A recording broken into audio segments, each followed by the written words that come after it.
happy that you all are here because you're in here for a great treat tonight. So, and just to I just appreciate everybody's, thoughts and prayers and hugs. I don't know, some of you may know my son committed suicide last month, and it's been a very stressful time for our family. So I haven't reached out to people personally. It's just been kind of tough. So I just appreciate y'all being here and all the prayers and support that we've gotten. And I think this makes this even more personal for me because we found out he was on ADHD medication, and one of the side effects of that is suicidal thoughts. So when they say there's a warning on these drugs, they aren't kidding. And if you have any kind of disaster in your life and you're on some medications that have these side effects, you think it won't happen to you, but you just don't know. So it's a real thing, and I'm so happy that Steve is here tonight to kind of address some of these things and talk about some of the dangers that are going on with the prescription medications that we have.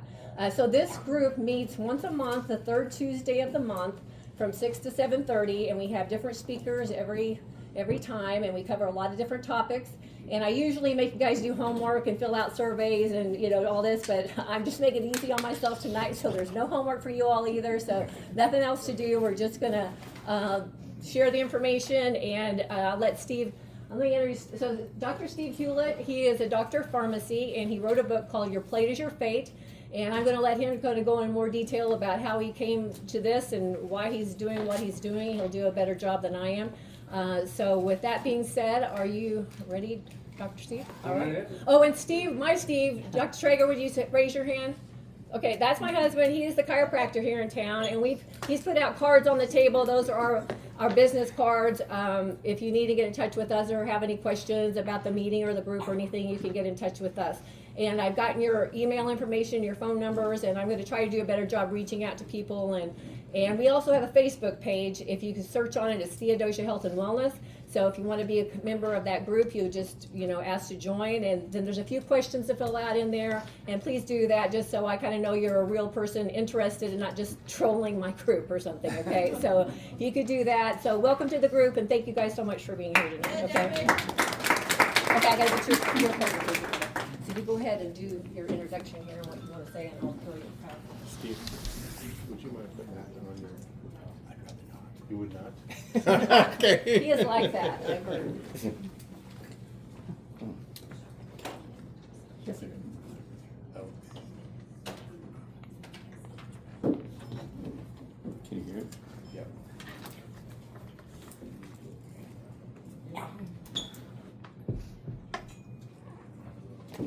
That forward and backward. This is that's forward. The tape on it. Yeah. Okay. Okay. Okay, I just want to make sure, can everybody in the background hear me back there? Okay, sorry, I tend to talk loud too. Just put your fingers in your ears and I'll know that I'm going too loud. Like you said, my name is Steve Hewlett. I'm a doctor of pharmacy. I've been a doctor of pharmacy for 35 years. And I did my pediatrics residency in South Carolina back in 91, something like that. And then I started working at Cox South, and I worked there for the next 29 years. And I really just kind of found out about this nutrition, which is what I'm going to be talking about. And it made me sick when I found out that I'd been brainwashed by these drug companies for all this time, and I had no idea that I was being brainwashed. I had no idea. And so when I started finding out about nutrition, I was asked to give a talk on pediatric or on childhood obesity. And that's when I went to literature, and that's when I started finding out about nutrition. That's when I started finding out that I can't be in this field anymore, basically. So I did early retirement so I could get out. And now that's what I'm trying to do, is educate people that all the diseases, all these medications we're on, we can control it. We can stop this. It's all because of our nutrition. And I hope that that's what I'm going to explain to you. Like you said, I did write a book. It's called Your Plate is Your Fate. I did bring some. I'm not here to sell books. But if you do want some, we only have a few. We probably have, 10, 15, something like that. And if anybody wants to buy one here, I'm selling for a third off, so it'll be $10 if you want to. And then I've also, we started a podcast. And again, the whole thing, we're just trying to get the information out to people because I'm disgusted about it. So I started a podcast. We drop a new podcast every Monday, and I think we just dropped our 173rd podcast. So we've been going for a little bit. And we also have, later we've got some stuff. If anybody wants, we also have a newsletter that comes out every Thursday, free. All the, you know, the newsletter's free, the podcast's free. So if anybody wants my newsletter that comes out every Thursday, then basically it's just like this. It's just little topics of nutrition and health and meds and stuff like that. But if anybody wants to, we'll have a sign-up sheet for the to get your email address and just let us know. But basically, the whole thing, health, as you know, it's more than just what you eat or anything. There's a lot of things. And what my wife and I call this is news, N-E-W-S-S. And it's the good news when you do this, because nutrition, that's what we're going to be talking about, all this. I won't be talking about each of these. It's mainly going to be the nutrition. But I do want to touch on this because exercise is so important. You do not have to exercise to lose weight. Do not have to exercise to lose weight at all. Your weight comes off because of nutrition. And that's what I'm going to show you. However, exercise is great. We work out every week. It's very good, but if you're trying to lose weight and you've never worked out before, this is not the time to do it. So that whole decrease calories and exercise more is hogwash. That's ridiculous. What you do need to do is walk. Everybody needs to walk every single day throughout the day. But that's for a different reason. That's because of a system in your body called the lymphatic system. It drains all the contamination, all the byproducts from all the chemical reactions that happen in the body and everything, and it attaches to every single cell in your body, and it drains all those chemicals. The heart, it goes right around the arteries and veins. But the arteries and veins, they have a heart that pumps that. Your lymphatic system doesn't.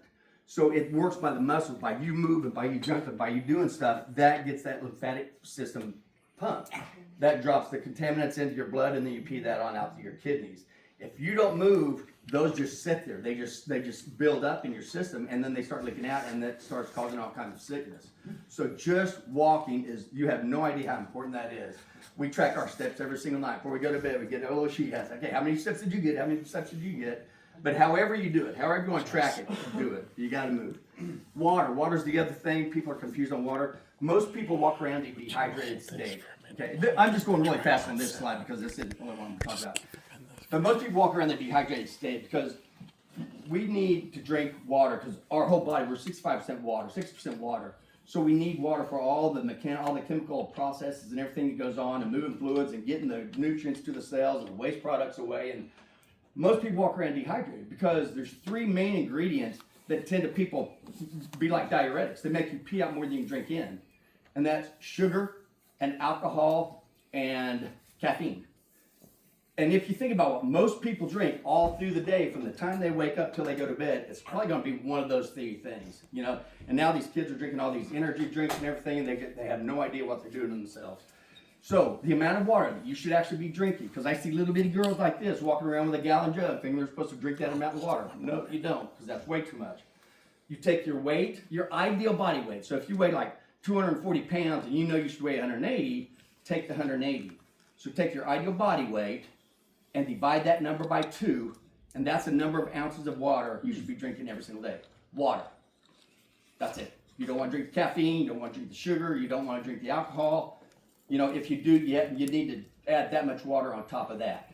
Okay, so that's just maintenance fluid. So it's your ideal body weight divided by 2, and that's the number of ounces per day that you should be drinking. Sleep is extremely important. Sleep is when your body does all the healing. Everything that you do all during the day, you're actually breaking your body down. Anytime you lift weights, you do anything, things are tearing up. All the stuff that you're in contact with, all the chemicals and everything. When you lay down to sleep, you have different phases of sleep, and each one does different things, and they help you clear all that out. Yeah, just like we just talked about the lymphatic system, clears out the toxins out of your body.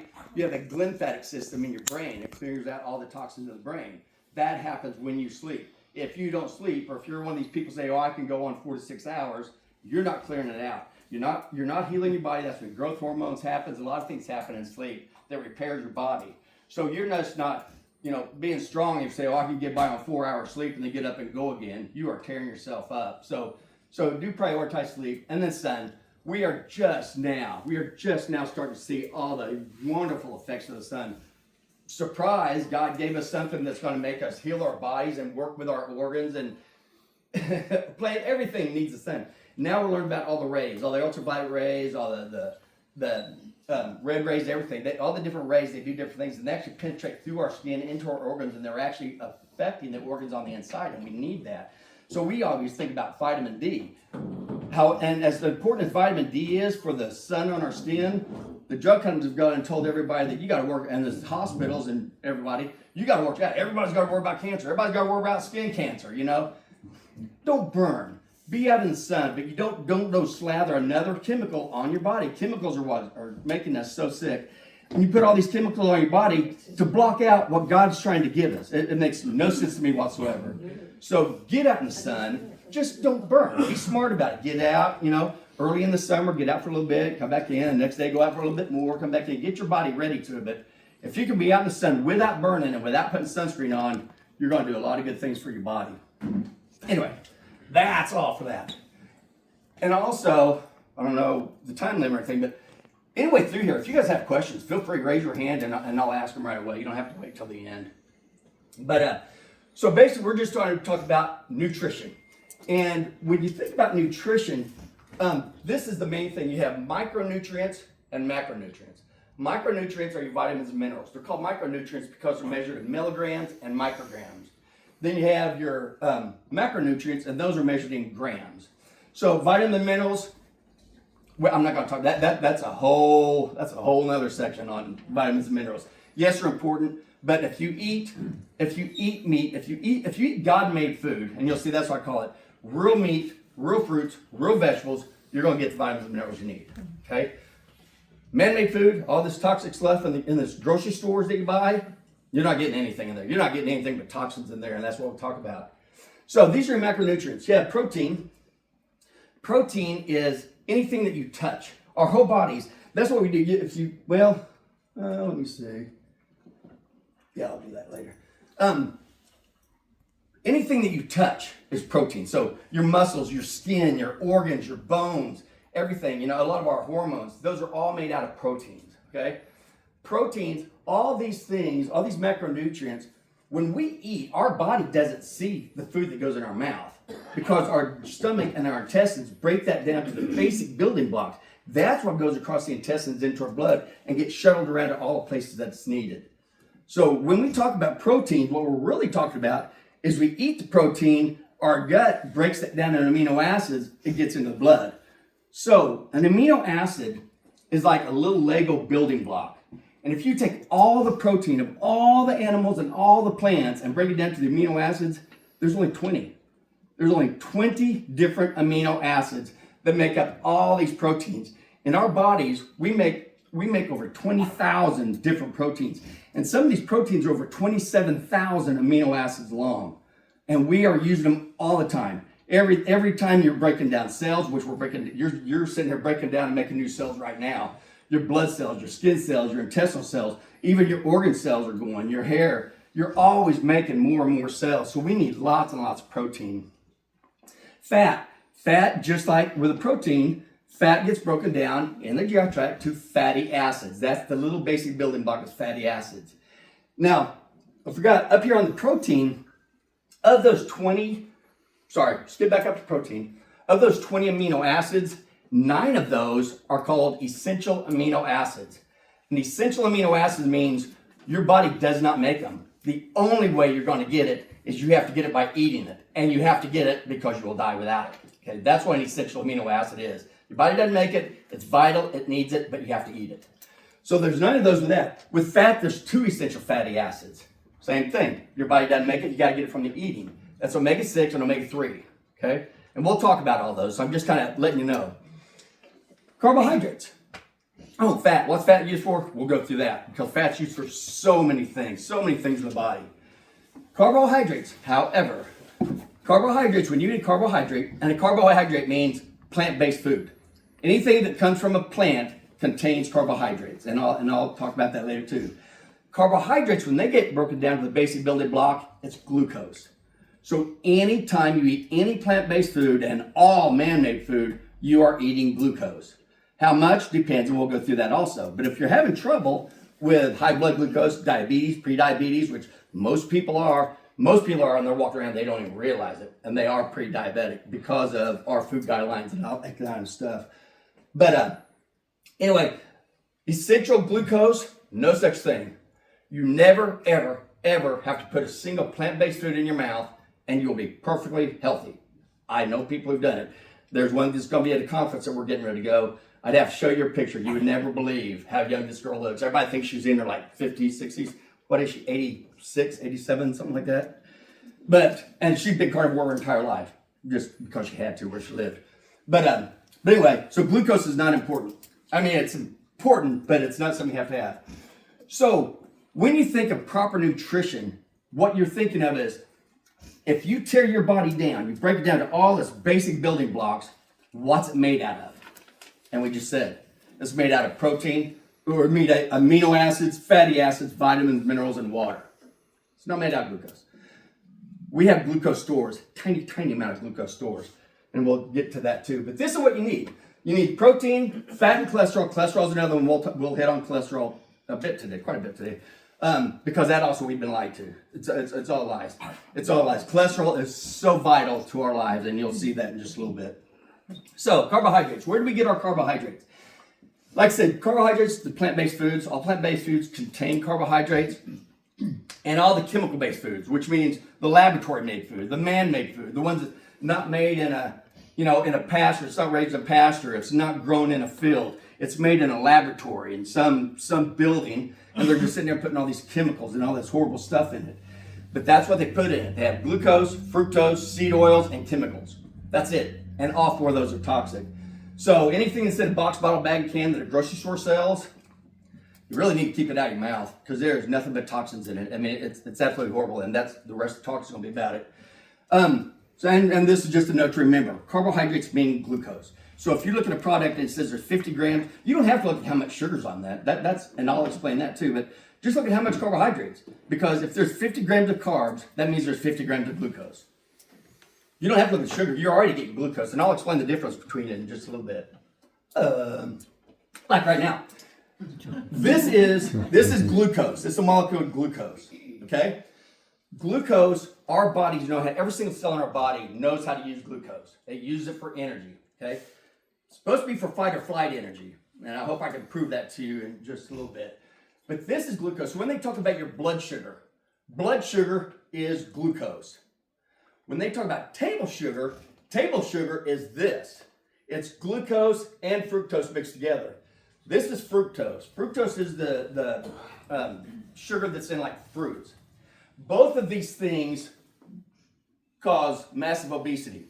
Think of glucose. Glucose is, like I said, it's in plants. So it's like in your grains, as the example, because how do they fatten up cattle for slaughter?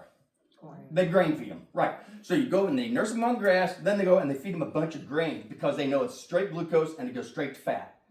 And it does it in us also, and I'll explain exactly how. Fructose, how do bears hibernate? They go around and they forage all the berries in the area because all these berries have fructose in it. Fructose is extremely toxic. Our body, every single cell in our body knows how to use glucose. Nothing knows how to use fructose. So fructose goes straight to our liver and gets turned into three bad things. But the majority of what it is, it gets turned straight into fat. Straight into fat. So anytime you're eating fruit, anytime you're eating that, fructose is in that, it's going to fat. So this is blood sugar, regular glucose. That's also carbohydrates, all glucose, fructose, and this is table sugar. Table sugar, which is called sucrose, it's a combination 50-50 of glucose and fructose. High fructose corn syrup is the same thing, only it's only 45% glucose and 55% fructose. But the drug companies and the food companies are trying to make you think that high fructose corn syrup is supposed to be healthier than sugar. Where are they coming up with that? I have no idea. It's absolutely ridiculous. But so whenever you see high fructose corn syrup or sucrose, sugar, it's the exact same thing. Okay, so don't be fooled by their marketing. So this is like I just told you. This is how I break down the foods. There's animal-based foods, and all animal-based foods are made out of protein, fat, cholesterol, vitamins, and minerals. All plant-based foods, protein, carbohydrates, vitamins, and minerals. Notice they both have protein, and I'll show you a thing in a little bit. Plants have a little bit of protein, when compared to meat. But, and the carbohydrates. Notice animals don't have carbs, and plants don't have the fat in general, okay? Because God knows that these two are both used for energy. So he doesn't put them anywhere in nature. You're not going to find these two together anywhere, okay? Except in man-made food. When you get your fatty burger with your carb bun, or where you get your fatty pizza with your carb crust, or almost everything you eat, donuts, Everything's a mixture of glucose and fat. And that's the worst combination you can have, and I'll explain that in just a little bit. So these two, you're fine. Eat this.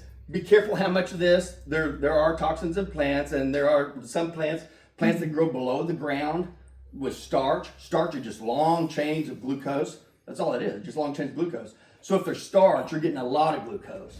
So if you're eating the plants from underneath the ground, there's a lot of glucose. Eat the plants above the ground, there's still glucose, but not that much, or it kind of depends on what your situation is.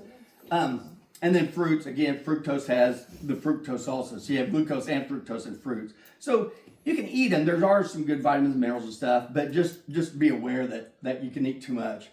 This is man-made food. This is chemical-based food.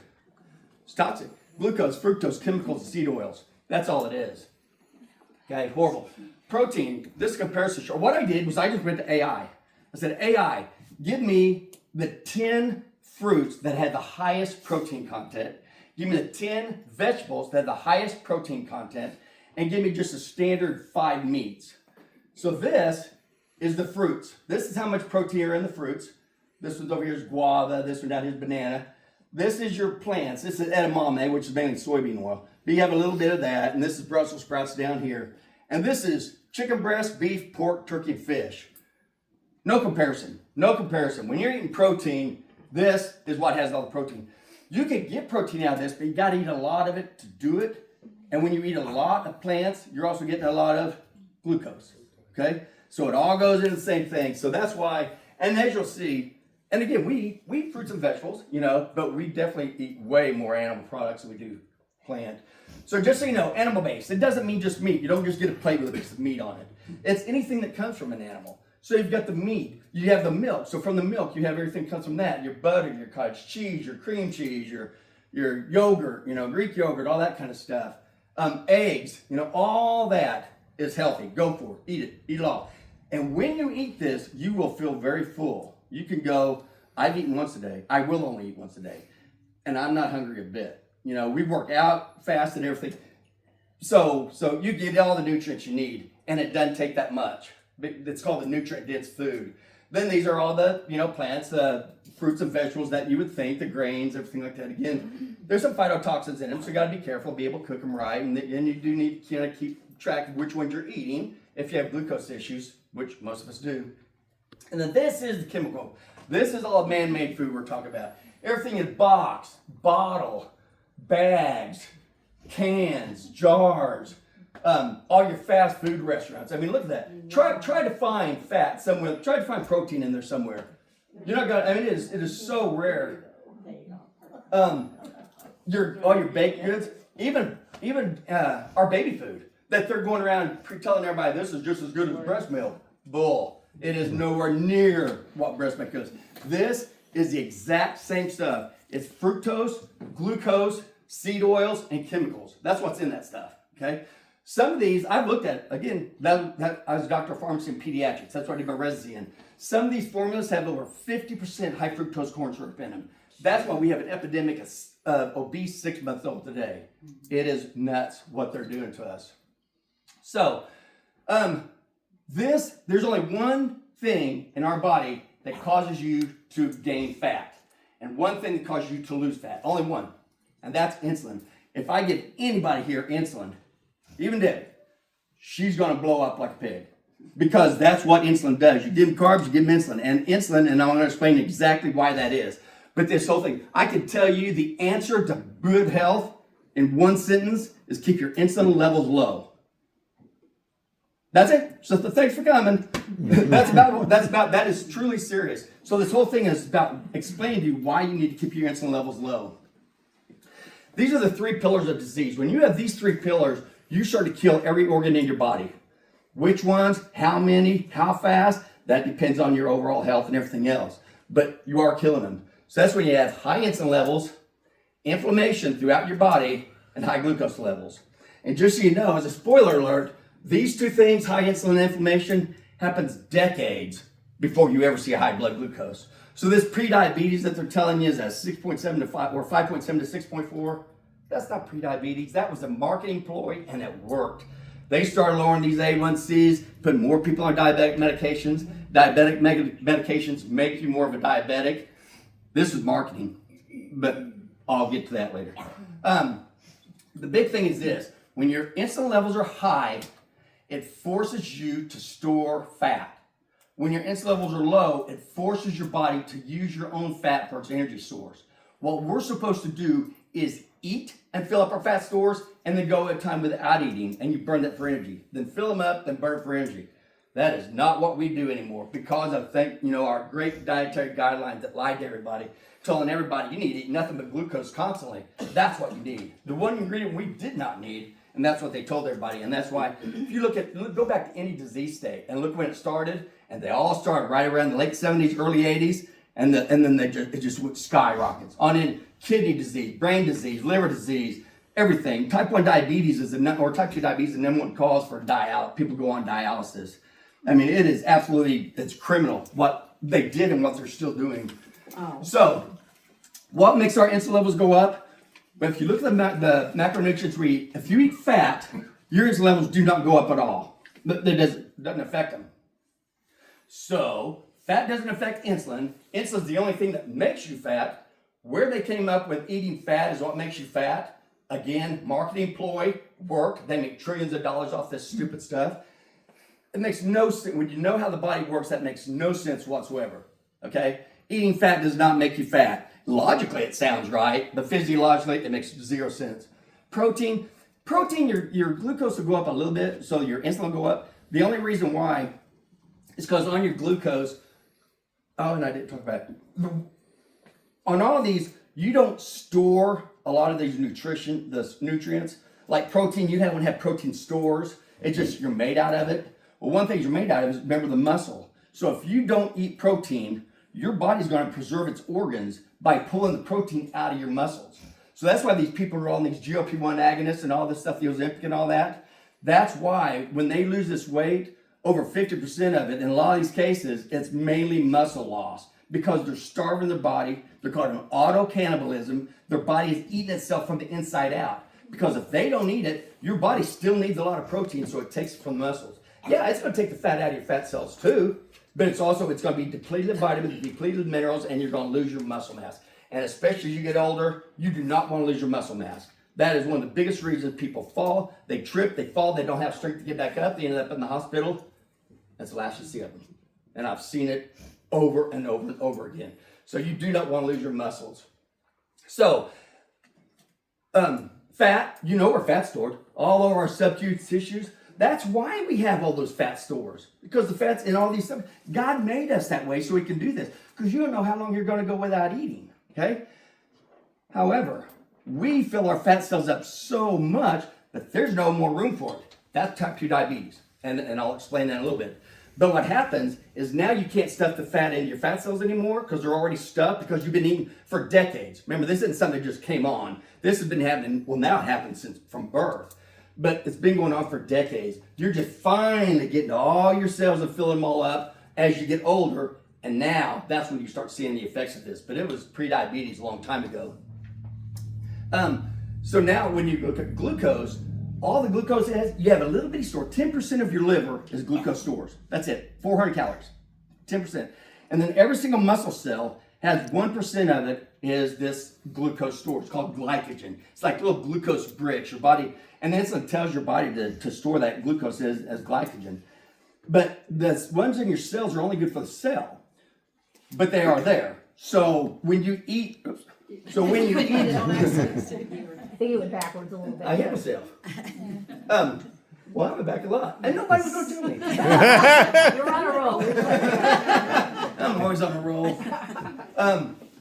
Anyway, so that's why you only have 4%. That's why I said there's no way. The amount of glucose stores you have in your body is enough to last you 24 hours if you don't do anything but sleep.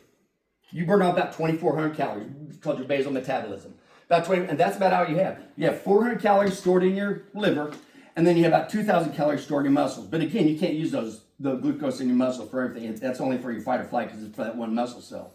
Which leads me back to what I said. So when you eat meat, Sometimes when you eat meat, since there's those little glycogen stores that are in that will raise your glucose for a little bit. It will raise your insulin for a little bit, but then it'll go back down again. Okay? When you eat plants and the fruits and vegetables, when you eat them, and then just like I said, above the ground, they're going to have less glucose. Below the ground, you're going to have a lot more glucose because of all the starch and everything. And flour is just powdered glucose. That's all flour is, powdered glucose. And it doesn't have a taste. Notice if you eat flour and just blah, it's the fructose that gives everything the sweetness. That's why they put the high fructose corn syrup in. They put more fructose. It's cheap to make and it keeps you hungry all the time. That's why they do it. Now, when you eat man-made glucose, that stuff's horrible. Anything that you eat, the man-made food, that's nothing but glucose, fructose chemicals, and seed oils, that makes your insulin level sky high. And they formulate this called the bliss point. They know exactly how much sugar to put in this stuff to make it where you're never full. It totally bypasses all your satiety centers that make you feel full, and it keeps you addicted. And it literally it's a chemical addiction. It's called the nucleus accumbens, the pleasure center in your brain. And it affects the nucleus accumbens the same way cocaine does. The studies have been done. It affects it. So they know that they're getting you addicted to sugar. They know that, and they want that because that's what their shareholders want, is your money. So man-made food is toxic, and I beg all of you to say, hope nobody owns a store in here, but if you do, you might get rid of the food and put some soap or something in there. Okay. Type 2 diabetes. Type 2 diabetes, they tell you, because the drug companies taught us, Dr. Pharmacy, for 35 years, I always thought diabetes was having high blood glucose. No. Type 2 diabetes is having insulin resistance. High blood glucose, that's just a side effect. That's a symptom. If you have been insulin resistant so long that now you have high blood glucose, and I'm going to explain that to you, that's where it comes in. It's just a symptom. The only reason they do this is because they have drugs that'll bring your glucose down. So let's give everybody that drug, no matter how it works. So this is, like I said, what happens when you have those three pillars, the high insulin, high glucose, and inflammation throughout your body. What you start doing, and I'll explain this in just a little bit, exactly what it's doing is it's tearing up your blood vessels.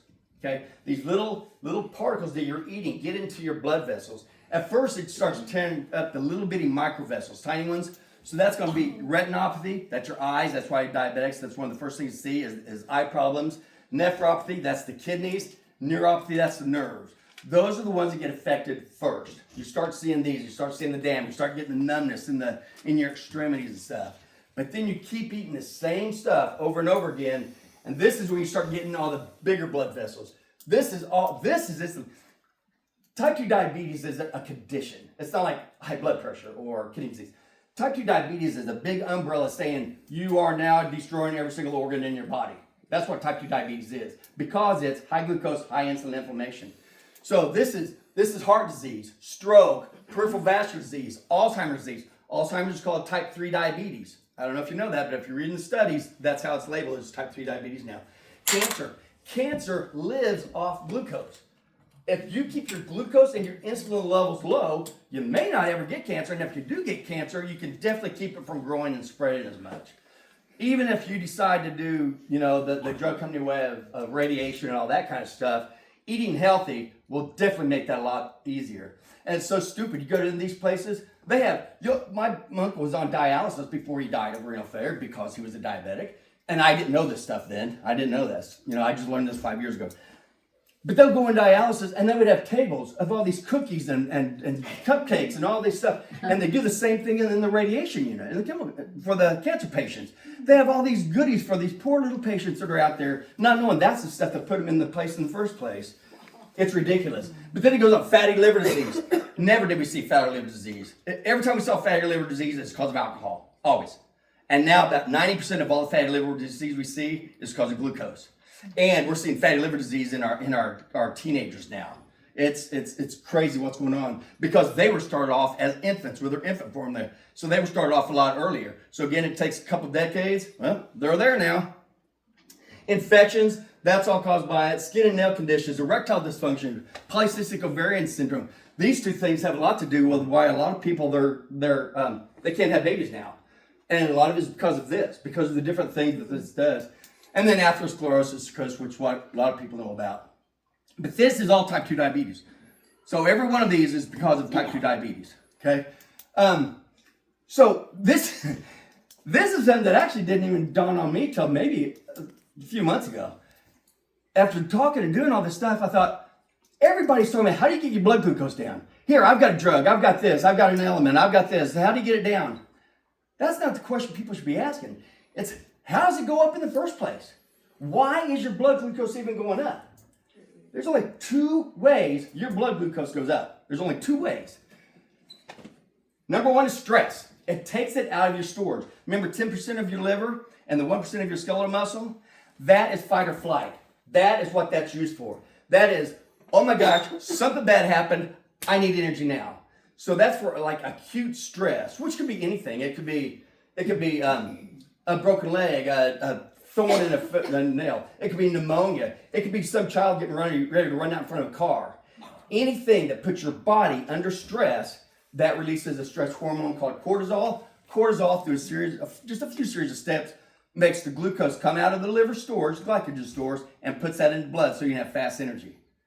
You're supposed to get rid of the stress, get the kid out of the road, let your glucose come back down, let your insulin come back down, and start eating out of your fat cells again. That's what you're supposed to do. But there's also chronic stress, and chronic stress is so damaging. And chronic stress is like, everybody has their chronic finances, relationships, jobs, whatever, that you keep going and you're stress. That is doing so much damage to your body. You have no idea. The chemicals that are released during a stress situation, cortisol, everything, it's tearing your body up. So if you got acute stress, you need to figure out how to get taken care of. I know you want to, but physiologically, it is killing you. So again, stress, fight or flight, is going to take it out of your liver, your muscles. You don't have very much there. And then in your blood, okay? So this is the stores. It'll take it out of stores. If I take the blood out of your body and take all the glucose out of it, there's only 2 teaspoons of sugar in your blood. That's it. You don't need to eat any more glucose. Your body can make all the glucose it needs out of protein and out of fat. It has that capability. And that puts that back in your storage. That's all you need. So 2 teaspoons of sugar in your blood. It's so odd that back in 1965, that's what it was estimated that we ate. 2 teaspoons full of sugar per person per day is all we ate. Now, fast forward to 2015, now it was estimated that we eat 65 teaspoons of sugar per person per day. Remember, we only have 2 teaspoons in our blood, and our body can make that. And here we're eating 65, and this is 2015, I guarantee it's more.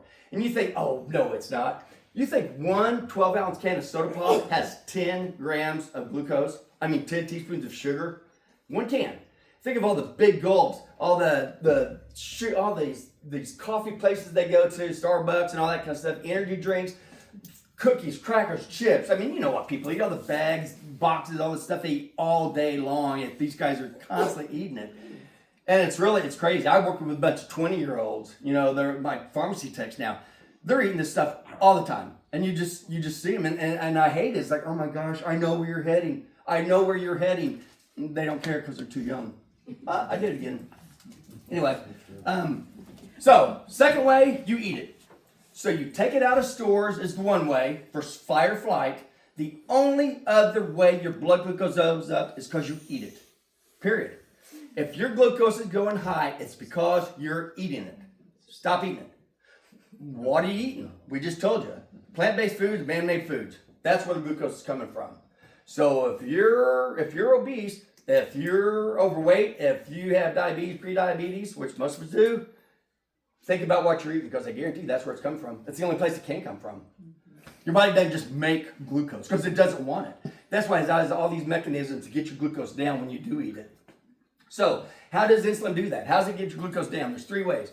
You eat glucose, plants, man-made food, whatever. You eat the glucose, your intestines turn down the glucose, or eat the food. Your body turns that into glucose, puts that in your bloodstream. Now, the body says, whoa, there's glucose in my blood, and I don't want it there. I need to get this down.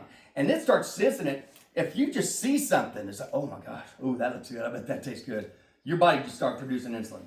Okay? It's called the cephalic phase. Just the fact, like Pavlov's dog. As soon as you see it, your body starts producing insulin. Okay? Then you put it in your mouth, and now it really starts doing. Then you swallow it, and now you're starting to put all these insulin up there. What it does, once it does it, first thing it does is it takes care of whatever energy needs you need right after you eat. So you eat, turn the glucose, goes in your blood, and now you go for a walk. Well, now the glucose that you just put in your blood, it's going to be used for energy. It's going to go into your muscles, and it's going to help burn that off. I guarantee you're not going to be burning off enough energy to do this.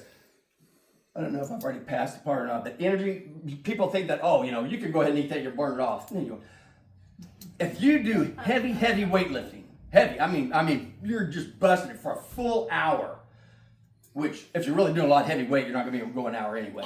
But if you do a heavy weightlifting for an hour, you're going to burn off maybe 400 to 800 calories, about the amount that you have in your liver storage. That's it. You are never going to get to the fat in your fat cells because you still have the other 2,000 that's in your muscles. You're never going to get to the fat by just walking, but you will get the glucose out of your blood, so it's not going to be as much glucose that gets turned into fat. So you can watch your glucose down just by walking after you eat. So first goes the immediate energy needs right after you eat, like about a half hour, because you got to let it get broken down and then getting in there. So about a half hour later, whatever activity you do there, that's going to burn off some of the glucose. Then it's going to go through anything that's taken out of your glucose stores, that glycogen in your liver or your cells. Then the insulin's going to make you restore those. Okay. Most people have so much glucose in their blood that they don't need those restored because they've already got all in the blood.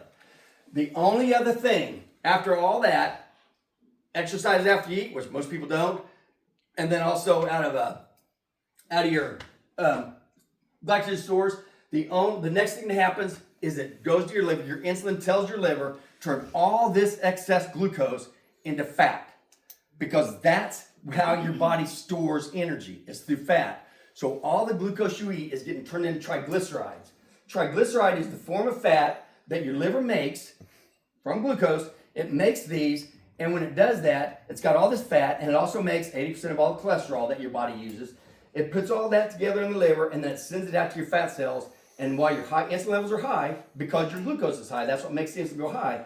Since your insulin levels are high, it's telling you to force all that fat into your fat cells.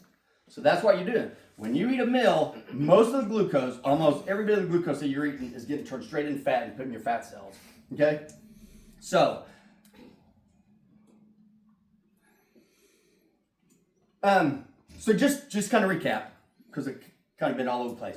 This is what happens. So you eat glucose, your blood glucose goes up, that makes your insulin go up. Your insulin tells the liver, turn all that glucose into triglycerides, and then the insulin also says, now go put that in the fat cells and store that. Okay, so how does it do that?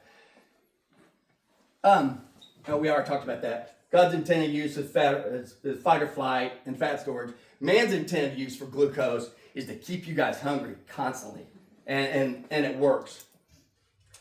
Well, I did pass some. What did it do? But anyway, glucose, we talked about its usage. It's mainly for fight or flight. This is all the uses for fat. It's good for energy, which we've already talked about. Insulation, and it insulates your body. Hormone production, a lot of your hormones are actually made out of fat. Cholesterol makes testosterone, estrogen, progesterone. Your vitamins A, D, and E, and K, those are your fat-soluble vitamins. You have to have fat in your GI tract so you can absorb, so you can have those A, D, E, and K be absorbed into your body. It cushions your organs, regulates your hunger and satiety, gives you energy, regulates your glucose, cholesterol, maintains insulin sensitivity, yeah. Fat is used for so many things. People are trying to tell you, oh, you can either use fat or glucose, so you might as well use glucose because they're both the same. It is not the same at all, and mainly because of insulin. Because glucose raises your insulin very high, fat doesn't do it at all. And this is the biggest, another reason. Fat's used for everything, so many things in the body, and glucose is not. And then there's acetals. These are the bad fats. So the bad fats are all the oils that you see on the shelves. They are so toxic. They are loaded with chemicals. They're loaded with chemicals. They spray them on the ground while they're still growing. Then they bring them into the plant. They put all these chemical deodorizers, bleaching agents, all these other things. And then they go and put them in food where they add even more chemicals, with the artificial flavors, artificial sweeteners, artificial dyes, everything. So these are loaded with nothing but chemicals. And these are mainly omega-6. Remember I said there are two essential fatty acids, omega-6 and omega-3? These are polyunsaturated fats. these are mostly omega-6, which is very inflammatory. You normally want an omega-3 to omega-6 ratio of around 3 to 1, so about 3 omega-6, which causes inflammation, to 1 that's anti-inflammatory. And you want inflammation. Inflammation is good for acute things. You know, if you get a thorn in your foot or pneumonia or whatever, you need acute inflammation. You need to be able to take care of that. But you've got to balance that out with the omega-3. So 3 to 1 is about what you need. That's about what you get with a grass-fed cattle. It's around a 3 to 1, omega-6 to omega-3. Some of these oils, they get up to 25 to 1, and some are up to over 50 to 1 of omega-6 to omega-3.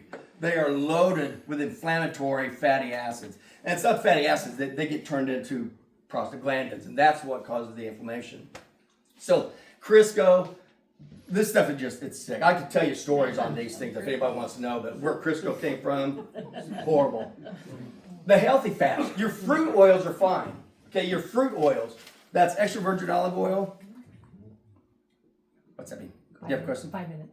Oh, I didn't know there was a time. Oh, shoot. Oh, we're way down there. Okay. Extra virgin olive oil, coconut oil, avocado oil. Those are fruits. Those are fruit oils. Those are fine to have. And then anything from the animals: lard, tallow, fish, milk, real butter, all that stuff. The stuff that our grandparents used. That's good. That's fine. That's no good for you.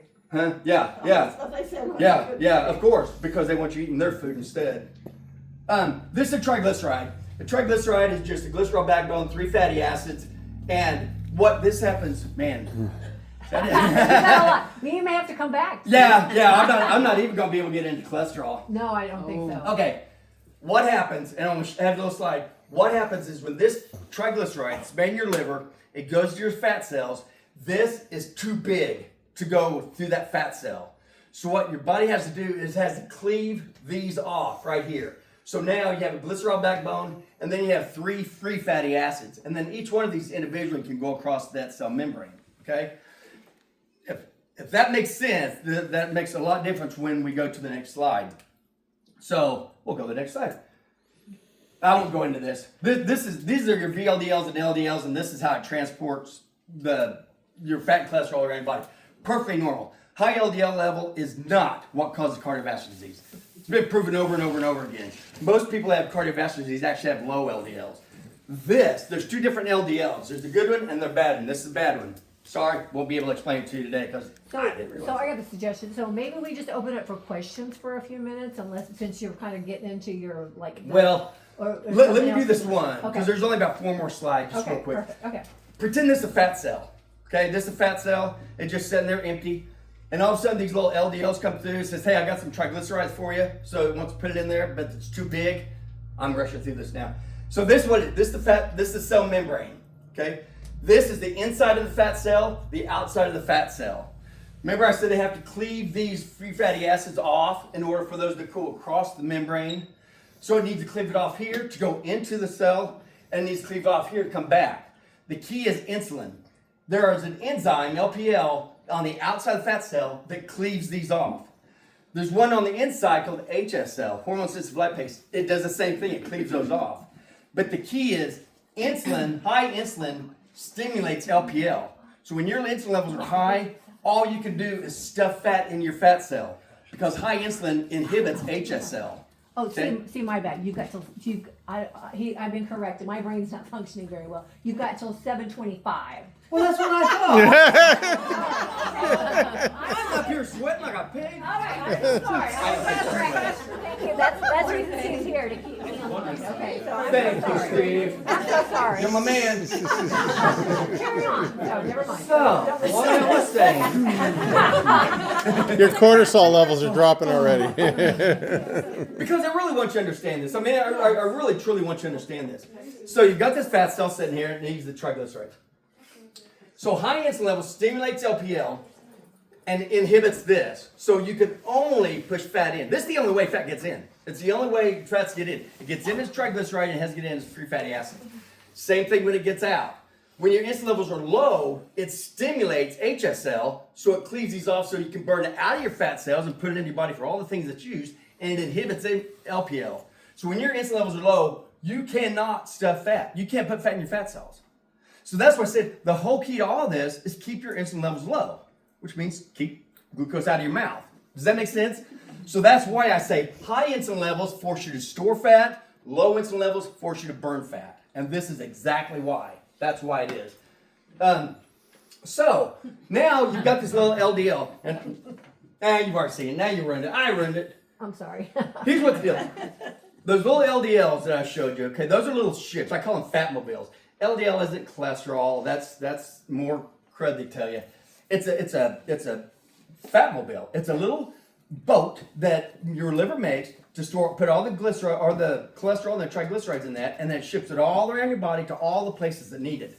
It leaves the body as a VLDL, as a circuit, it gets all triglycerides and cholesterol, shrinks down to an LDL. Then when it goes back to the liver, it gets put back in the liver, and it fills it back up with more triglycerides and cholesterol, it turns back into VLDL.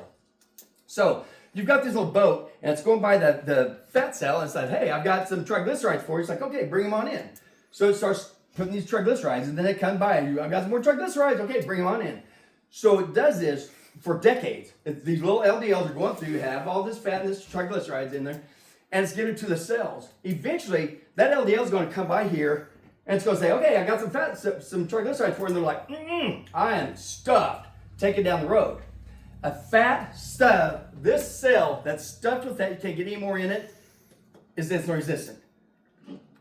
That's what insulin resistance is. There's nothing wrong with your insulin. There's nothing wrong with your pancreas. There's nothing wrong with your cells. It is so full of triglycerides that you can't put any more in it. But you have fat cells all over your body. So that's why it takes 20, 30 years to fill up all your fat cells to where now it says, okay, I've got some triglycerides, and all your cells say, not us, and then it sends it to the organs and it starts fattening up all your organs. That's why we're seeing the fatty liver disease and all that. Does that make sense? So that's what insulin resistance is. So this is just kind of summarize what I said. When you're healthy, you eat glucose, your glucose levels go up, your body produces insulin, glucose goes down, and then it comes back down. That's how it's supposed to be. But then you keep eating glucose, and your insulin levels, all of a sudden, as you're filling up each of those cells, all around your fat cells, it takes more and more and more and more insulin in order to keep your glucose levels low. Does that make sense? Pre-diabetes is high insulin levels, normal glucose. Your doctors do not test insulin levels. Ask them and they'll freak them out. Oh, why do you want an insulin level? I don't know why you need an insulin level. Because that's the only way you know if you have type 2 diabetes. Okay, that's the only way to know. And you can do this on your own. You don't even need a doctor. Go to the computer, say, I want an insulin level. My wife did it. You go on the thing called Own Your Labs. You just pick whatever blood levels you want. You print it. They print you out a sheet. You take it to a blood draw place like LabCorp or Quest, and they know exactly what to do with it. She got her results back within the week. Only cost $15. And this is something that the doctor won't even do. But that's the way you know. So this is pre-diabetes. Drug companies say, oh no, pre-diabetes is right here. When you start to go up here, now your glucose is a little bit higher than it should. We need to put you on diabetic medication. That's how we're going to get that blood glucose down. And they did this on purpose because the A1C used to be 8. That was a good A1C. And then they dropped it down to 7. And then they dropped it down to 6.4. And then they came up with pre-diabetes. Pre-diabetes, 5.7, 6.4, so they could put more people on medication. Why? How does that work? Because all diabetic medications work by either making your pancreas produce more insulin or make your cells more sensitive to insulin. And insulin's the problem in the first place. They know that. That's why they want to do this to everybody. Just real quick. I know, real quick. Okay. But just real quick. Back in the 1900s, like all the way to 1999, there were only 2 classes of diabetic medications, made up 7 different medications. Okay, 2. In the 1980s and the 1990s, they didn't come up with a single new diabetic medication because they said there weren't enough type 2 diabetics to make it worth their while, and they've also showed that just because you lower glucose didn't have any effect on health. Duh. Okay, because they're increasing insulin. So after that, when they started lowering the A1C, started telling everybody that, you know what prediabetes is, from 2000 to 2025, there have been 25 new diabetic medications that have come out. An average of 1 per year after they went 20 years without doing it. What do you think that is? You know, Everything's money. It's sickening that, but you guys should know that by now. Everything's money. And they don't care that they're killing us, and that's exactly what they're doing. And they're still doing it. They're still marketing this Ozempic and all this stuff that's killing people. Makes me sick. But anyway, so that's our 3 main food groups. Just to remind you again, the closer you stick to this side, the healthier you're going to be. That's right. Avoid this at all costs. I really would. You guys have no idea how that stuff's killing you. And the inflammation, the chemicals they put in this food is just absolutely disgusting. So, I bypassed one of the parts I want to stop, but I'll explain it in just a little bit. Does anybody have a question? This was kind of the diabetic portion. Did it make sense? And I really want to make sure you understand this. I don't want to be talking over your head or anything. Does anybody have a question? Yeah. Question, like peanut butters and peanut oil, does that same class as the peanut oils? Mm-hmm. Yeah, it's all sugar. It really is. Even you can get organic butter and everything. They have to keep it in the refrigerator and keep it upside down, all the oil, and that's going to be better. But it's still glucose. It's all glucose. Okay. I have a question for you. Yes. Why does cinnamon help with the blood sugar? Okay, who are you? Who's your hey, people? There's so many things like that people have, and I don't know it, and I don't learn it. In all honesty, I don't know. And then it goes into how people do studies, and I don't know, because the only way you're going to lower the blood sugar is you're going to burn it off, or you're not going to eat it. So I don't know if it stimulates metabolism, so it makes you burn more, but it can't be burning that much more. So I honestly don't know. That'll be something I'll probably start getting into as I start learning more about this stuff. Yeah. Well, you talk about the drug manufacturers kept saying lower the A1C, kept lower. Uh-huh. What do you think or feel is considered a normal? A normal A1C, like I said, our body thinks that an A1C of 8 is fine. Because our body naturally, that's around 100 and things like around 160 milligrams per deciliter, somewhere like that. What's that? About 180. It could be 160, 180, somewhere around that. Once it gets that high, it naturally just spills out through the kidneys. Your body's like, okay, now you're too high. I need to pee this out.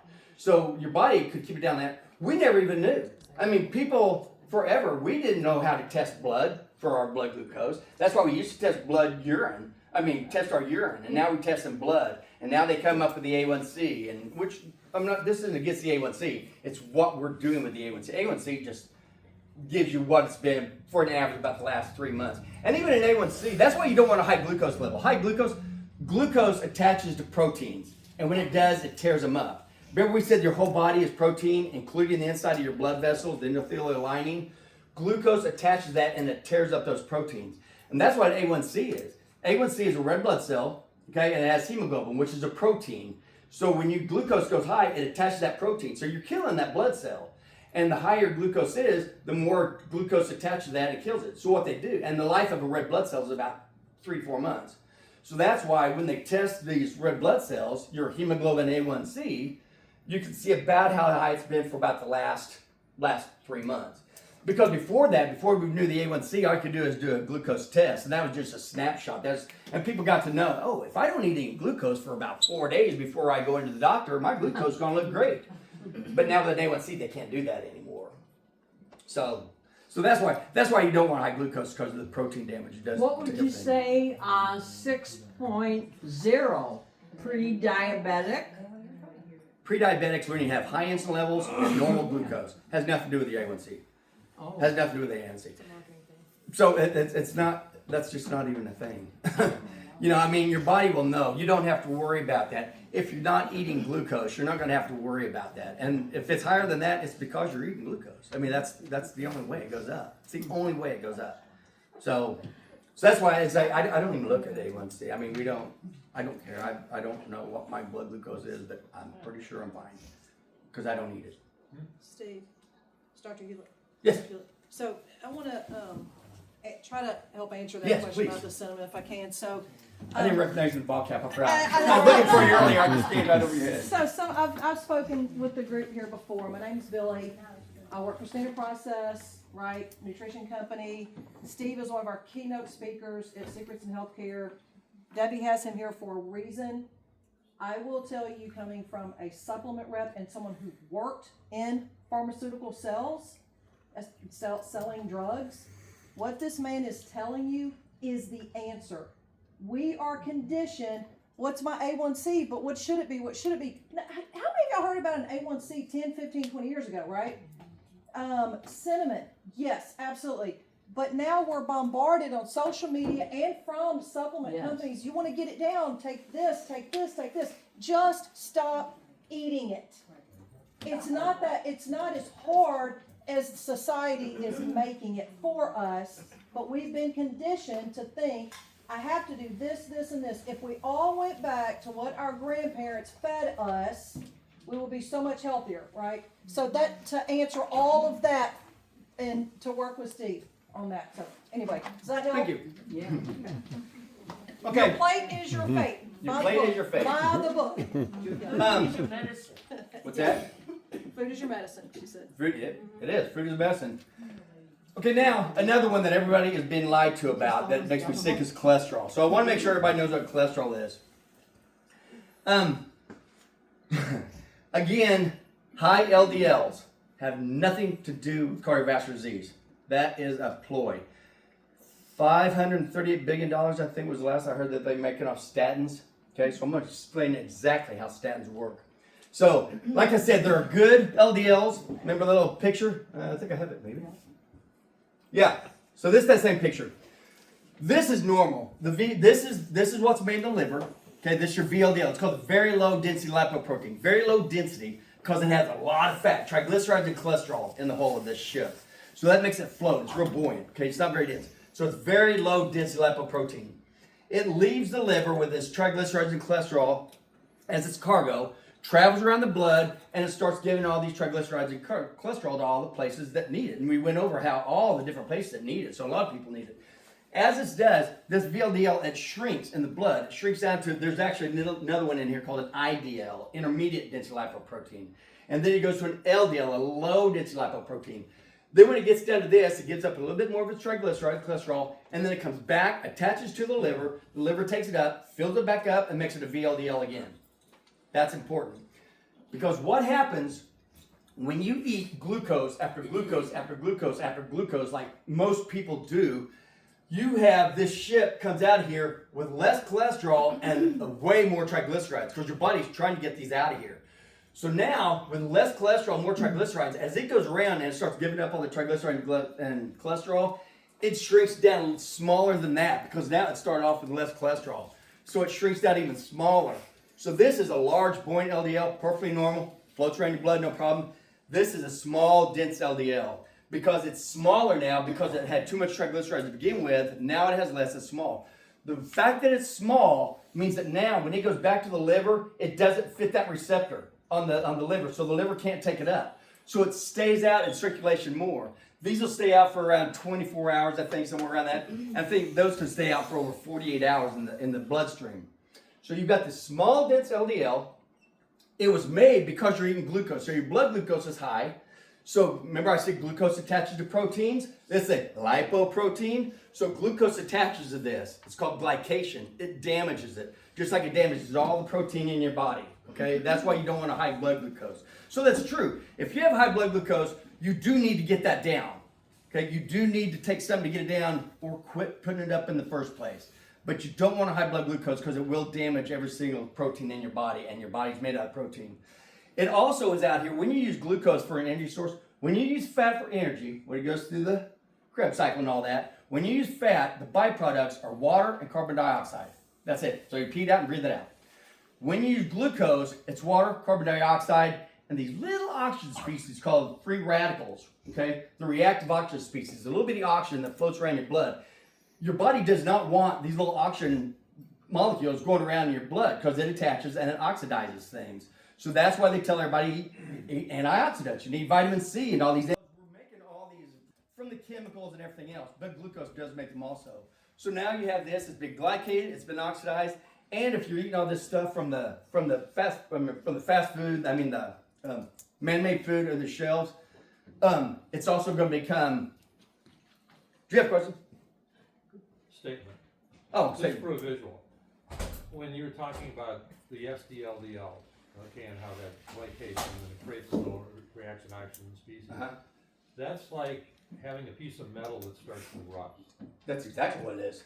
So, yeah. That's exactly oxidation. what The it rust is It's like oxidation. rusting. So essentially what's happening is your body is, if it was made out of metal, would be rusting from the inside out. Right. That's the process. Obviously, if you had a piece of steel and you put a lot of rust on it, it weakens the structure. And it does the same thing in our bodies. It kills the cells by breaking them down Right. and adding this glycated. Yep. part. And every cell in your body, all your organs, everything. And if you're eating this from the food, you're also getting inflammation because of all the chemicals that are in there. So now you have a small dense LDL, it's glycated, it's oxidized, and it's inflamed. This thing is a time bomb going around your body, just looking for a place. The main place it's going to see is your blood vessels, the high pressure part of your blood vessels, and it's going to get inside those little blood vessels. When it does, it buries it inside the blood vessels. Your body says, oh, I have a foreign intruder in my blood vessel. So it sends white blood cells, your army cells, to go down, and it eats it. They're macrophages. They actually eat that. They release enzymes. Well, when you have a lot of these floating around, your body is trying to fight it, and as it fights it, it puts out too much enzymes. It actually starts tearing the body up, starts tearing your blood vessels up. So it's kind of like this. This is your blood vessel, okay? Nice, smooth, it's going along. Now, when you get all these little small, dense LDLs, it's like this. You have all these small, dense LDLs. The side of your blood vessels are all torn up. It's poking out of there. So as the blood flows through here, you have less blood flow, okay? So you've got less blood flow going to the end organ where it's taking all the nutrients, it's taking all the oxygen, it's taking everything the cell needs. That's decreased. Plus, besides just doing that, if you've ever been floating, probably everybody here has, when it goes down, you notice on the other side of the rocks how the water swirls, it just kind of stagnant, doesn't go with the flow. Does the same thing in your blood. Flowing, stagnant blood causes blood clots. So now you have decreased perfusion and you have blood clots that you're going to be throwing. And it's all because of eating glucose. And this is what causes cardiovascular disease. It is not high cholesterol. That's hogwash. But this is small dense LDLs. That's what causes all the cardiovascular disease that we see. And it's because of tearing up all the blood vessels. So, like I said, it's not about high cholesterol. Every single cell, as far as cholesterol, every single cell in your body makes cholesterol. It has to. It needs it to live. Every single cell. Some cells, it needs more cholesterol because it makes things like testosterone, progesterone, and estrogen. So it needs more. So every cell also can put little bitty receptors, LDL receptors around it, because it says, yes, I can make my own cholesterol, but I need some more. So as these LDLs come through, it attaches there and it brings the cholesterol in so it can use it because it's very, very vital to a cell existence. So vital, again, our liver makes 80% of all the cholesterol that our body uses. Our brain uses 20% of all the cholesterol our body makes. Okay, and cholesterol, the cholesterol that you eat, okay, that you see, that's called esterified cholesterol. It has all these little branched chains on it. That's not the cholesterol that's in your blood. The cholesterol that's in your blood is what your body is making. It's making this cholesterol. And your liver is the regulator. It brings that cholesterol in and says, nope, we need to keep this in the blood. No, we're going to put this out in the intestines. Almost 80%, 75% of the cholesterol that's in your intestines comes from the cells of your body that made it, and your liver puts it in the intestine. It's not what from you eat. It's not what you eat. So be careful eating cholesterol. More lies. It's just more lies. So, like I said, it's vital cells. Every single cell can make its own, and every single cell can actually get it from the outside by putting more LDL receptors on the side. So, why is cholesterol so important? Like I said, this is the basic building block for testosterone, estrogen, progesterone, things like that. It's in every single nerve membrane, every single cell membrane, including your nerves. That's why people with low cholesterol or on statins, they're seeing a lot of dementia, a lot of Alzheimer's, all these neurological issues because cholesterol is extremely important for the myelin sheaths that go around your nerves that help your nerves. Again, it's the basic building block in vitamin D, in your bile acids. That's the basic building block in that. And this is important because your bile acids, that's what gets stored. It's made in your liver, stored in your gallbladder. So when you eat fats, then your bile acids, they squeeze down, it goes into your intestines, and it breaks that down into the little nutrients. If you don't eat fat and cholesterol, nothing stimulates that gallbladder to squeeze. So you start getting gallbladder issues. You get, it's called biliary sludging. You'll get the biliary stones. You have your cystectomy and all this stuff. But anyway, that's why, because people are trying to eat less fat because that's what we've been told to do. And then obviously it's also, like I said, LDLs actually have antibody effects that can actually kill bacteria and viruses. So this is going to explain to you exactly how statin works, what really happens. This is inside a cell. This is actually from a book called How Statin Drugs Really Lower Cholesterol and Kill You One Cell at a Time. 400-page book. I read it. It was amazing. It was made by James Joseph and Hannah Joseph. However, James Joseph died before this was ever published of statin toxicity. So Hannah went ahead and she finished the book. So when you see these little clips like this is just pictures I took out of the book. So this is what happens in your cell. Your cell's sitting there and it's saying it needs, they're called isoprenoids. Cholesterol is one of the isoprenoids, and you'll see what I mean, but that's what we're talking about is isoprenoids. So it needs an isoprenoid, which means it needs, your isoprenoids are like coenzyme Q10, vitamin K, cholesterol, dolichols. These are all isoprenoids that the cell is making for itself because it needs it to live. It needs it to replicate, it needs it to be able to talk to the other cells, it needs it for all of its functions.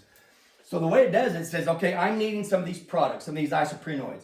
So it produces a protein called reductase. So it takes the DNA, puts it out, and starts making this little protein called reductase. So this is all going on inside the cell. The reductase comes out here. These HMG-CoA and this hydrogen donor, comes from the food that you eat. I won't go into that, but this comes from the food that you eat. What happens is HMG-CoA, it binds to this reductase. Once it does, there's a chemical reaction that occurs here. This chemical reaction produces a product called mevalonate. That is key. This is key, mevalonate. And then this is just another substrate that gets repurposed back into the cycle again. Mevalonate is huge, so it's made by this process.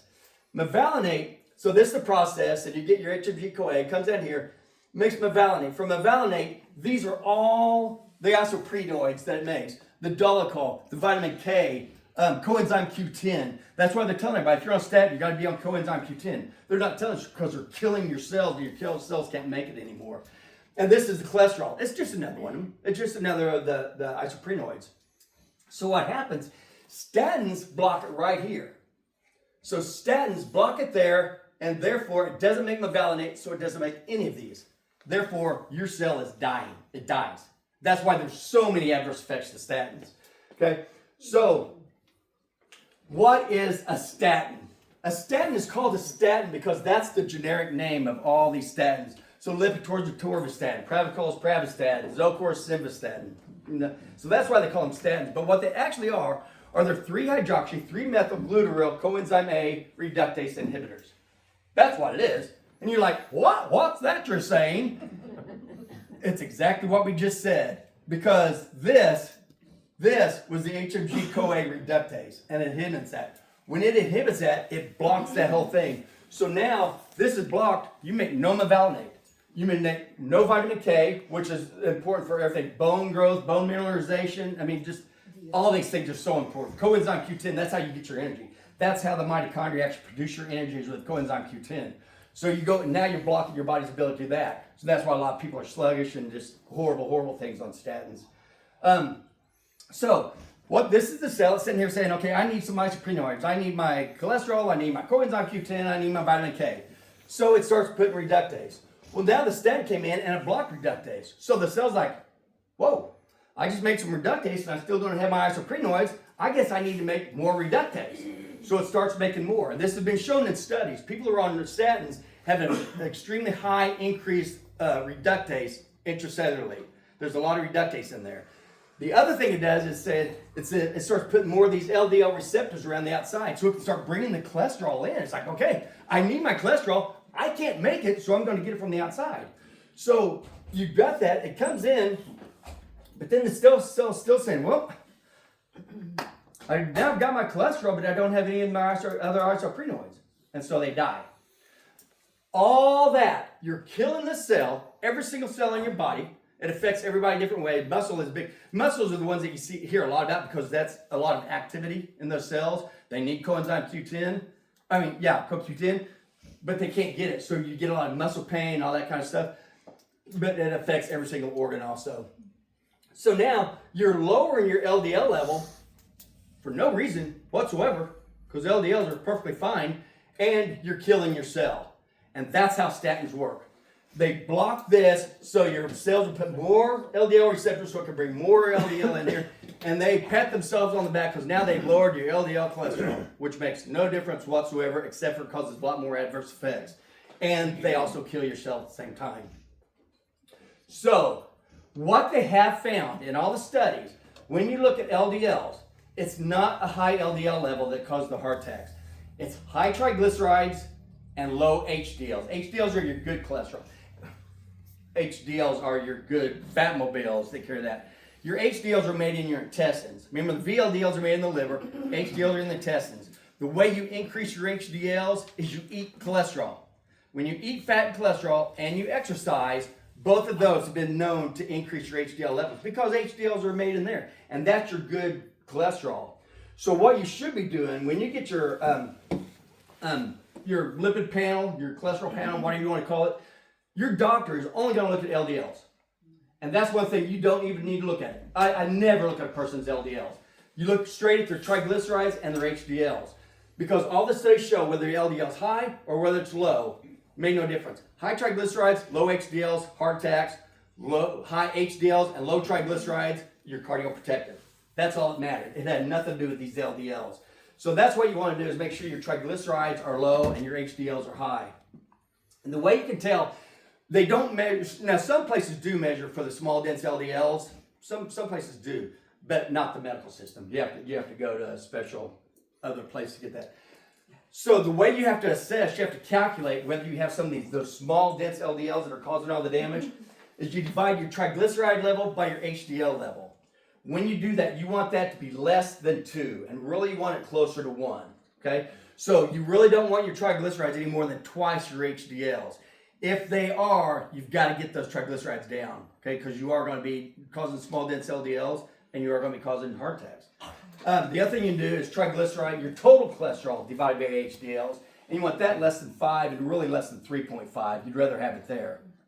So the big question is, well, if you want low triglycerides and HDLs, how do you get that? Again, how do you lower triglycerides? Quit eating glucose. High glucose makes insulin to your glucose into triglycerides. Quit eating glucose and your triglycerides will come down. It's proven over and over and over again. Just not to your doctors. And I'm not bad mouthing doctors. I mean, I love this. This isn't doctor's fault. This isn't the doctor's fault. I mean, I'm a doctor of pharmacy for 35 years and I didn't know this. I feel so stupid. And that's why I'm wanting to get this out to everybody. Because I feel like an absolute idiot that I didn't even realize any of this. Didn't even look. I just believed what I was being told. So, the way you lower triglycerides, quit eating glucose. The way you increase your HDLs, increase your fat intake, healthy fat, not these stupid seed oils that are killing everybody. But increase your fat intake, your cholesterol intake, and lift heavy things. You don't have to go out here and be a bodybuilder, but lift heavier things than you normally do. That's what you want to do. You want to make sure that if you're walking, you can get back up. That's what you want to do. You can catch yourself. You can grab yourself. How many times do you know somebody went to, my mom just did. She's 90 years old. She tripped going up the step, went to grab on the rail, and she face planted. It's bad. Right? And I've got it on video. It's horrible. Because of a ring. Not because I said the video. Because of a ring doorbell call. But anyway, that's the deal. But she's strong. You know, and she even had trouble getting up. So that's why you just want to keep enough strength, lower body strength, which that goes along with walking also. That's coordination, it's balance, it's lower body strength. That's another reason why walking is so good. So, okay, we did that. I guess I keep hitting the wrong thing, don't I? So we talked about that. So basically, this is it. So basically, they're lying to you.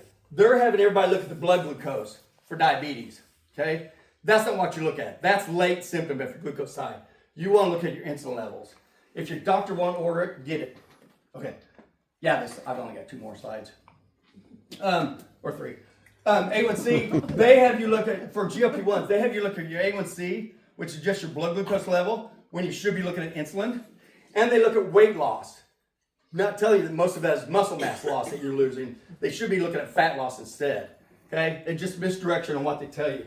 Medications, statins that are killing everybody. LDL levels. Okay? They want you to focus on that. Nobody focuses on this in the real world, in the healthy world, because that doesn't matter. It should be your triglycerides and your HDLs that you care about. So it's not about calories, This whole, eat less calories, exercise more, hogwash, makes no sense. It's not about less calories, it's about the calorie source. Are you using glucose or are you using fat for your calorie source? If you're using glucose for your calorie source, you're causing damage in your body. And it's not about exercise. Exercise, this is not the time that you do not have to exercise to burn fat out of your fat. You can't burn fat out of your fat cells when you exercise, unless you're already a fat burner, which you know because you could go long periods of time without eating because you're using your fat for your energy source. So it's not about exercise, although everybody needs to walk. Walking is extremely important.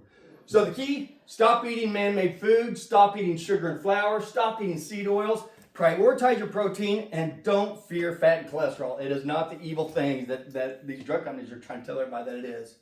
So if you stick with eating this, you can quit eating this, because this is killing everybody. And every one of these people say, oh yeah, shoot, drugs, they have like 3 or 4 adverse effects. No, you give me, if anybody wants to know what drugs they're on and adverse effects, I've got my little book that we use when we dose patients on the entire career. Every one of these has 30, 40, 50, 60. If you're talking about statins, you're talking about GLP-1s, they have over 70 harmful effects. It means they fixed one thing and they screwed everything else up. And something like blood pressure medicine, they have well over 100 adverse effects. Every drug except Tylenol has so many adverse effects. Oral Tylenol has like 4 and they're nothing. And now they're out there telling everybody, oh, it's not the vaccines that are causing these problems, it's the Tylenol you took with it. It's more lies. It's just all more lies. Anyway, get off medication by eating healthy. Yeah. Any questions?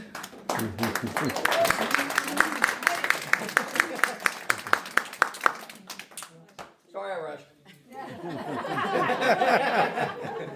So how much are you walking? How much we walk? I personally, my goal is 6,000 steps a day. My wife's was 10,000, now it's 8,000. She's thinking about going to 20,000. We don't know yet. The studies that have been shown, and this is from a guy that I truly believe, he does a lot of stuff. He speaks to a lot of the conferences we go to, and he used to be a marathon runner. And he did a study, they've done studies, and he looked at it and said around 40, your health keeps getting better, and all the health marks they did, up around 4,500 steps. After that, it still goes up, it just doesn't go up as high. So the more walking, the better you are. But so I try to get a letter to 4,500. So that's why I set my goal at 6,000. Like right now. There's no tell. I drove a long way to get here. I don't know what my sets are doing now.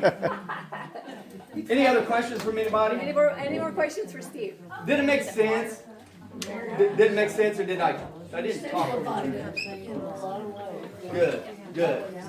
Good. When you have a heart attack, I wonder if they're over here.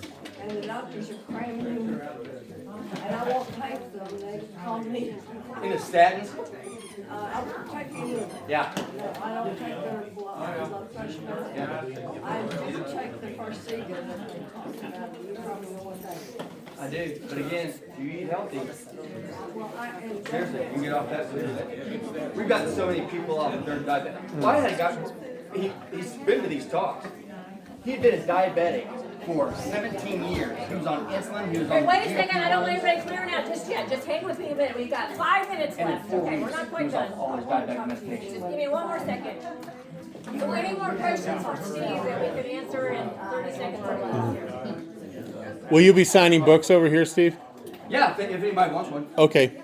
Okay, so I really appreciate you all coming, and thank you for Steve and Teresa for coming down and sharing all this information with us.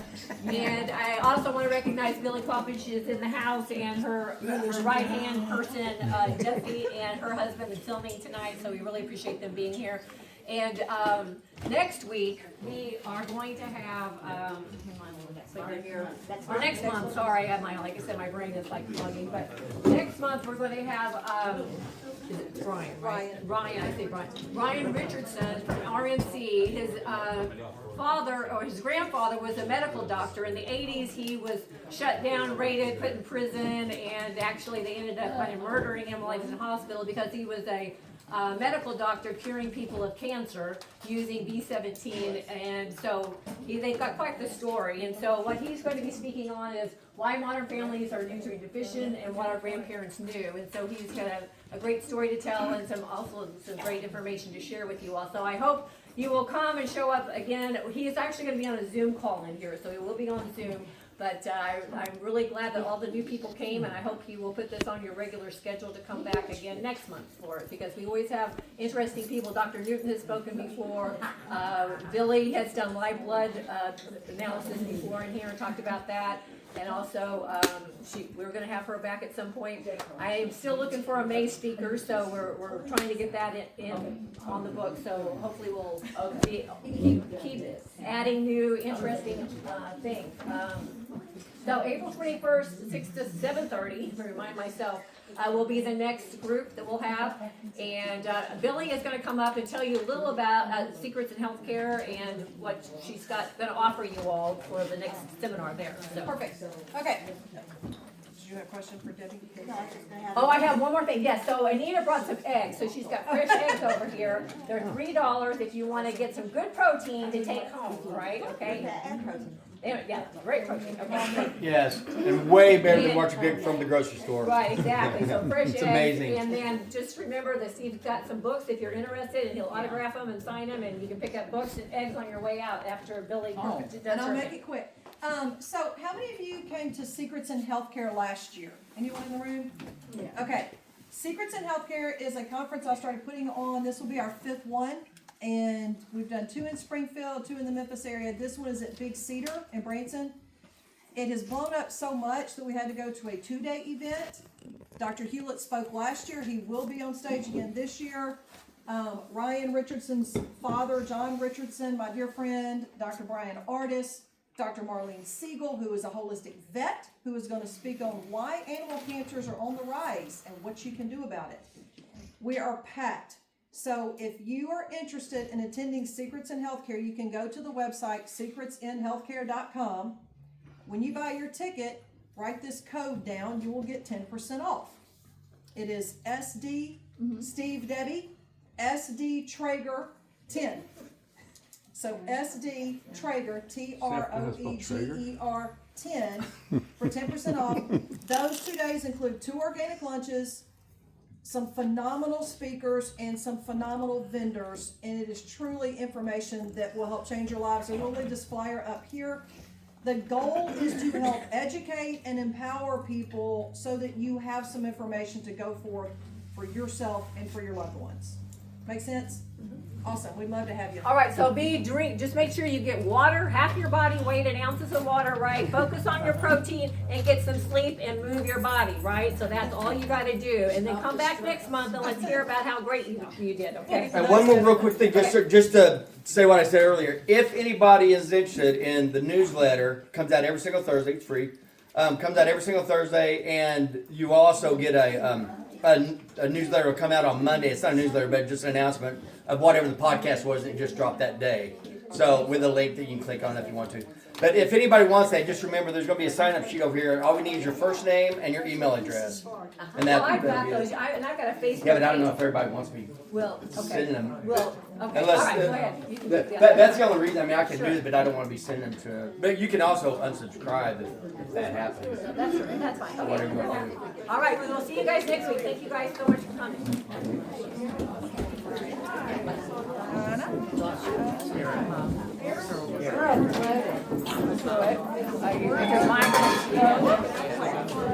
Wow, I mean, that we were at